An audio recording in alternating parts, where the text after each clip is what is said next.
Leinster see off a game, Stade Francais. Mine is Mark. Let's talk rugby.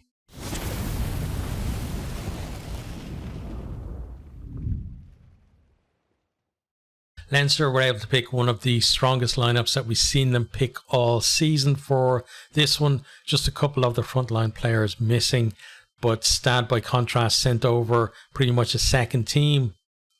But like Sale, the last time out for Leinster, they were pretty game and they really did make them work for, their early scores.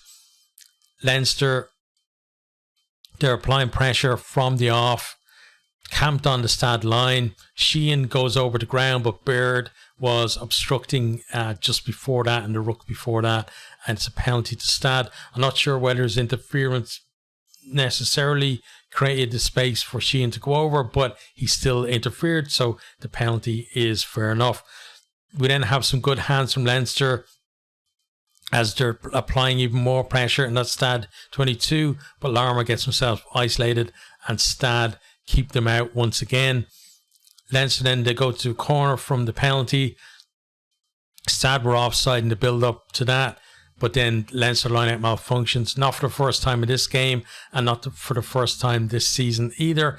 And honestly, it's kind of hard to look at any of the Irish problems and think that there's a decent line out there, even the Ireland team as well. And that must be a bit of a worry with the Six Nations so close as well. Kind of the closest I would say is that Connacht probably have a very good defensive line out, but in terms of attacking and actually hitting your man every time, I don't think any of the lineouts from the provinces have really shone this season. And that's something that, when they step up to Ireland level, then they got to sort it out, because the Irish lineout hasn't looked all that good either. But from here then, Stade, they kick the ball clear from there. Sheehan then runs it back. Van der Fleer after that with a good carry. Jameson Gibson Park then, nice pass, puts Ringrose through a gap, and then he puts Lowe over to score in the corner. Frawley nails the touchline conversion, 7-0. He did a great game up to the point where he had to go off injured, and that's another worry for Ireland, I think, ahead of the Six Nations too. Hopefully it's not too bad from him. But then we have a wayward kick from Frawley that allowed Stade to kick in behind that Leinster defence, and that's where the Leinster defence actually looked a little bit better tonight. You can see that the changes that Nienaber is bringing to them in terms of the rush defence, it's taking time to bed in, but you can see that there are steps forward from them, but there still seems to be a lot of spacing behind that Leinster defence. If you've got a good kicking 10, we saw against Ulster with Billy Burns where he basically all of Ulster's tries came from clever kicks from him in behind into that space, and Stade almost do the same thing here. They kick it over. It looks like they're going to win the foot race. Larmour is struggling to get back there, but James Gibson Park comes across and he gets to the ball first, and he's able to dot it down for a dropout. Other than that, Stade were definitely in for a try. Leinster then from here, the first try came from some really good hands, but the second try actually started with some poor hands. There was, the usual intricate play from Leinster in the middle of the field, but then the ball goes to the deck. There's not knocked forward though. So Caelan Doris, he picks it up, and he just, first of all, picks his way through some defenders, and then just, turns into a barnstorming run, then goes deep into the 22, almost gets an offload, but he gets down, he recycles it. Leinster then, they get out wide, and Josh Van der Fleer goes over in the corner. And I thought that Leinster's back row probably looked better, especially the first choice players look better than I've seen them for most of the season. Doris was much more impactful in his carries, as in this instance, but all through the game as well. Van der Fleer as well, having some better involvements as well. He's still not quite at the level that we've seen him a couple of seasons ago, but you can see that he's getting back somewhere, at least in that ballpark. This time though, Frawley is off target with the touchline conversions, 12-0 to Leinster. Then and come again, Stade beginning to feel the pace, get cut off side. Leinster are just relentless at this point. Doris then carries really well again into that 22, gets him on the front foot. There's a nice cross kick then from Ringrose. Sheehan gathers it, And, he's still got a lot to do from there. He's still maybe 10 meters out or so. Use a bit of pace, then goes into contact and just uses that power to get over to score. Conversions miss 17-0 though, and that's a halftime score. And, we see this so often. Leinster score just before halftime, into the second half, then they score just after halftime. And this one was, they get themselves right up into that Stade 22, right on the line, and then just a very flat pass from Gisborne Park right across the Stade defence, and actually somebody almost intercepted, but it gets the Larmer right out on the wing, and he just dots down in the corner. Prendergast now, he's on for Frawley, who got injured. I think he was making a tackle on one of the Stade back rows. I think just kind of landed a bit awkwardly, and hopefully, as said, hopefully he's all right. But Prendergast on for him. He misses the conversion from out wide. It's 22-0. But then from the restart, Ryan Baird, then he intercepts the ball, breaks 60 meters down the field. He's fending people off. He's looking for support. And I think something that Leinster need to work on is that support for a break. We see, a lot of French teams, if they make a break like that, the ball is probably, he's got 2 or 3 players in support. He pops it off and it's a try. But Leinster, they get there to support him anyway. They recycle it. Larmer goes close. And then it's recycled again. And then Doris goes over to score. It's 29-0 at this stage. And, just coming back to Ryan Baird as well, it's been a while since we've seen that kind of barnstorming run from him. We've seen him kind of getting a bit more of the nuts and bolts and the getting into trenches in the back row a little bit more. But now, if he can give both of those in his game, I think he's developing into a really good player. It still feels so that all that potential that he's had for so many years hasn't quite bloomed, but maybe we're beginning to see that this season now, where if he can get the kind of hybrid between being kind of a flash pony and doing the hard graft as well, that really would make him some player. But from here then, Jordan Larmer, he goes close again. He gets held up over the line. Leinster looking just for more scores at this stage. They've already got the bonus point in the bag, but they're looking to build a score and build that points difference for, basically Leinster are targeting 4 wins, and then they're targeting then beyond that, trying to get as close as possible to top seed for the knockout stages. And, that's kind of normally their ambition. And you can see that at this point in the game as well. Stade, up to this point, very little kind of from them in attack. It's been, kind of patchy now and again. They have it, but it's been individual and not very sustained from them either. And, and it's just kind of a little kind of half breaks and stuff like that. And then Leinster, they come again, they attack off a line out, and James Ryan, he's on now, and the line out that had looked very rocky for most of the game, beginning to look better now that he's on there, and they've got more kind of genuine line out options there, because they had Jenkins and Joe McCarthy in the second row to start, and neither of those really jumped too much in the line out. So now it's looking a little bit better. He claims that Ringrose then comes back against the grain on a nice line, and he goes close to scoring. And then Doris also picks a good line from a pop pass. He does go over to score. Prendergast converts this on the 36-0. Stade then to get a chance to get something on the board. Leinster get penalised for an early engagement of the scrum. It's the second time they've done it, so it's a full arm penalty. They go to the corner. They do manage to kind of maul the ball over, but they get held up by Leinster. Leinster then score another one off a set move from a line out. Conan with just a really nice pass back inside the Larmer, and he just goes through a massive gap and over to score. Prendergast makes us 43-0 from the tee. From here then it's pretty much all Stade to the end of the game, where they're just looking for that one score. They don't want to be nilled. They don't want to take a penalty either. They want to actually cross the line and score.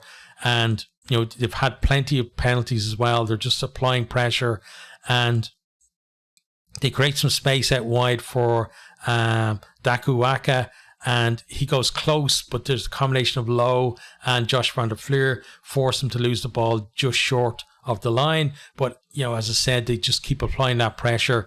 They have another chance from a 5-minute line out, this time to throw over the top as it malfunctions. Leinster then clear. And it was kind of like role reversal really in the last kind of 5 or 10 minutes where, the whole game Leinster were on top in the scrum and Stade looked really solid in the line out. Then the last 10 minutes, Stade changed the hooker, and in the line out that had a detrimental effect where, they weren't able to hit their men at all. He did a crooked throw shortly after that as well, but then we came to a scrum, and they brought on, I can't remember the guy, but massive prop, and they just completely blew Leinster off the ball. Was a really good scrum there. They win the penalty, and that helped them then get up the field, and they're then pretty much in the Leinster 22 for the rest of the game. And finally, from a 5-meter quick tap, they get Sagons comes on a nice kind of angled line, and he slices through the defence, gets over, it's converted. Final score is 43-7. Leinster on top. Stade just wanted that score just for a little bit of pride there at the end. We're going to have a look at some of the stats from the game now. So tries scored was 7 tries to 1 for Leinster, and they were pretty much once they got that first couple of tries, really, there was only ever going to be one winner. Stade they were kept in it at the start, but it was very much like a defensive effort for them. On attack, you can see that meters made 475 for Leinster, 177 for Stade. 12 clean breaks to 5 in favour of Leinster. The defenders beaten 38-27.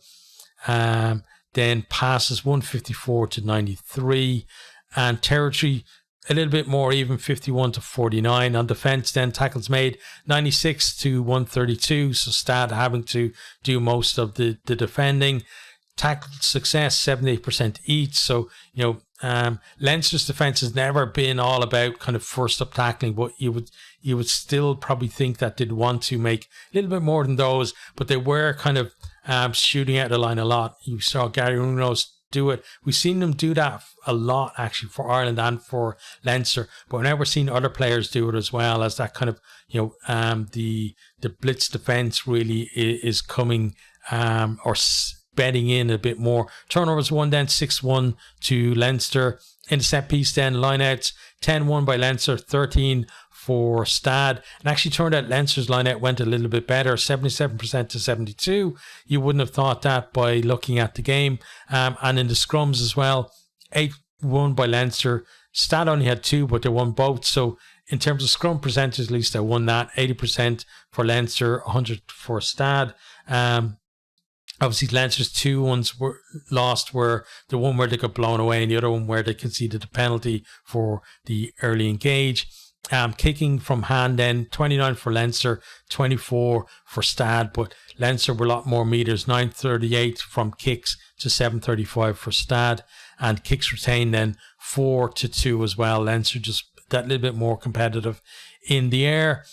In terms of then discipline, penalties conceded, 13 from Leinster, 8 from Stade, but none of them were kind of, yellow card territory. There weren't kind of sustained penalties been given away. Maybe Leinster a little bit at the end there, but Stade got over. I think if they had have given away another penalty, you could maybe see or make an argument for a yellow card at that point. But other than that, there wasn't really any incidents in the game where you think deserved any kind of cards. So in terms of the two teams from here, Stade, pretty much out of the competition now. They kind of knew that anyway coming over. I think that's why they sent the team that they did. But just some decent young players in there as well that have got some great experience out of this, and that's what maybe we don't always think about with these ones, sending over the second teams that they can get. But we in terms of being competitive early on, they'll be happy with that. and they'd be happy with the fact that they didn't get nil, that they got over to score. But Leinster were the dominant team, and you would expect it as well with the experience they had in there and the players they were able to bring off the bench. Although even when they brought on some amazing players, that disruption coming onto the bench did swing things back in Stade's favour. From Leinster point of view, then performance-wise, front row went well. You had Porter is beginning to look a little bit back to his best now. He's still got a ways to go, I think, in terms of just impact at the breakdown. We're not seeing him as much as we used to, but I think referees' interpretation has changed a little bit over the last year or so, and that's maybe not benefited him so much. Sheehan, excellent as ever. Furlong got a game under his belt, and he's looking a little bit better in the carry as well. He's actually having an impact where before we've seen him kind of getting stopped on the gain line a lot previously. So maybe the break has done him some good. Obviously, can sympathise with him having lost his father. I've lost my father kind of, what was it now, 5 or 6 years ago now, and it still impacts me to this day. So can kind of sympathise with him on that.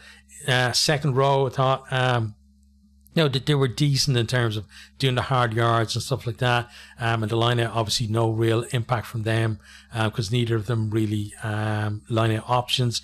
Back row then, Baird looking decent. Doris was outstanding. Van der Fleur, beginning to come into some form, I would say.